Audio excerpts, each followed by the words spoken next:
Right, so the third issue, third obstacle, third challenge that I've had to overcome on this journey is the challenge that probably the most, if not all, people will encounter on their entrepreneurial journey or building a company, building a product, really creating anything of value, and that's no money. And when you don't have money, not only is it a direct problem because you're not able to either hire the talent you need or buy the resources you need or tools you need. You're not able to spend any money, distributing the product or service. A lot of difficulties caused by no problems directly, but also indirectly. What I mean by that is not having money also means that you need another source of income. If you don't have money directly from the business, you still need to live, you still need to support yourself.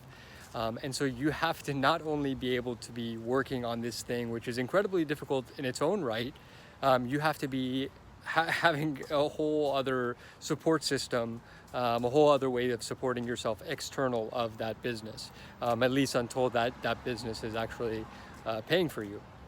And so this problem, like I said, is something that I think everybody or almost everybody faces. And the way that I approach it has really been flexible and based on my situation at the time. And what I mean by that is at first, when I kind of started this whole thing, I was like, I'm going all in. I'm gonna quit what I was doing, which wasn't much. It was a combination of tutoring and Uber driving and personal training, but I'm going to stop all that and I'm just going to focus on my entrepreneurial journey. My savings will hold me over. Great. Needless to say, that was a silly choice, but it taught me a lot because the time that I spent just fully focused on my business taught me things that I carry on to this day and I'm still able to use to this day. And so I think that was a valuable learning experience. The reason I say that is because I ultimately learned that it's much easier to ultimately get a job that you're able to, or get a source of income that you don't have to put all your attention to. You can hold on to that job, you can hold on to that source of income without needing to dedicate all of your time, all of your energy to it. If you can do that, then you'll be able to support yourself while also, having the time necessary to dedicate to your business, which you need to in order to grow it. And so over the last few years, what I've done is hold positions, mainly sales roles, that don't require a lot of time. Thankfully, I've gotten really skilled at sales, and I'm able to sell and do well without necessarily needing to spend so much time and energy on it. But whatever that is for you, try to do something that, again, obviously remote. You don't want to be going into work every day. And ideally, it doesn't need to be the most extravagant job. Ideally, it shouldn't be. It shouldn't be something that is super taxing. It should be something that is just enough to get you by, just enough to support you, so that you can put the rest of your energy and attention on growing your business. And so that's how I would approach it. It's you're not going to solve the money issue in the short run. All of the entrepreneurial things are, talk about raising capital and investment and all this stuff, which is great and fine, but that's a very small percentage of people. I'm not saying that you're not going to get there. I absolutely think, support people who are going after that. Eventually, we will raise money in all likelihood. That being said, that's only a product of having built something of value. Unless you're in a very rare situation where money was not even the issue anyway, you have access to capital, or you have access to people who are willing to give you capital. If that's not the case, the only way you're getting investment is by having something that is very valuable, that people are wanting to invest in. And so focus on that. Don't focus on how do I convince investors, how do I get investors, how do I get in touch with investors. I wasted so much time on this.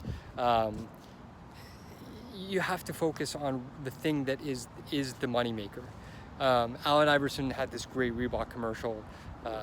I'll never say it as well as they did, so you should look it up. But essentially, he said, a jump shot will get you $100 million shoe deal, a house by the beach, a bunch of yes men, a bunch of models, everything you ever wanted. But none of these things will get you a jump shot.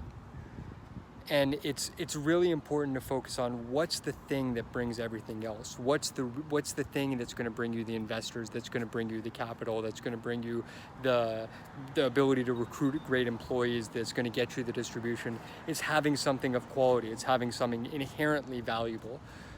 Build that, and not to say everything else will naturally come. It won't just magically appear, but everything else becomes a lot easier to get. If you are the thing that, or you have created the thing that everybody wants.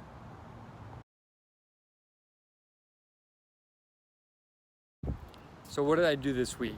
The first thing is the upload in progress animation. So when a user records a clip and is uploading the clip, or we're uploading the clip to the server, there will be an upload in progress animation, just show the user, this is going through. The second thing is the gifting animation. So when a user, gifts a user, another user a Ruby, that will be a gift, and we'll have an animation when a user does that. Final thing I did, the wildcard, was start settings. So I started setting up the base structure of settings, how it's going to work, what's going to be contained in settings, and basic structure is all set up.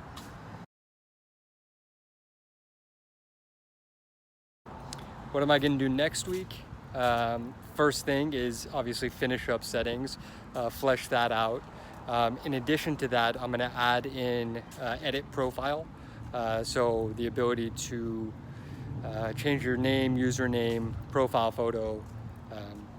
We'll have that as a part of settings. Initially, I thought of doing it separately, so having just an edit profile button that you could access from your profile.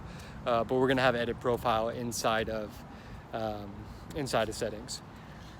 Final note from this week, anybody who's built something will understand the last 10% of work takes as much time and probably even more effort than the first 90%. Getting to that final hump is incredibly difficult, is incredibly taxing, because you have to, all the things that you said, I'll get to that later, you have to finish all those. There's no later, this is it. And that's not to say software is done, but ultimately you have to release something that is ready to be used. And so I've been facing this last couple weeks, where it's like you're really close and just want to get it out to users to be using it, and it's frustrating, and you want to get it out there, but I guess my thoughts on that are, focus on the long term, whether it gets out now or in a week from now, and the big picture doesn't necessarily matter. And at the same time, keep that energy, keep pushing yourself. I like that I'm impatient. I like that I can't, I'm anxious about the fact that I'm not able to get it out quickly. That's a good thing. That's a good kind of constraint to have, or a good thing to push you. You don't want to be okay about, whatever, I'll just push it out to next week, 2 weeks, because when it gets competitive, which it eventually will if you're building anything of value, you have to be able to turn it on. And it's easier to have already turned it on than to just have to do that. And so having that mentality of, I want to do it quicker, not necessarily sacrificing on quality, but putting in the extra hours, sitting until things are done. I think that's an incredibly valuable tool, and I think ultimately necessary for anybody who is going to release a type of product. Anyway, as always, like, subscribe, give me your comments, let me know. I'll check in with you guys next week.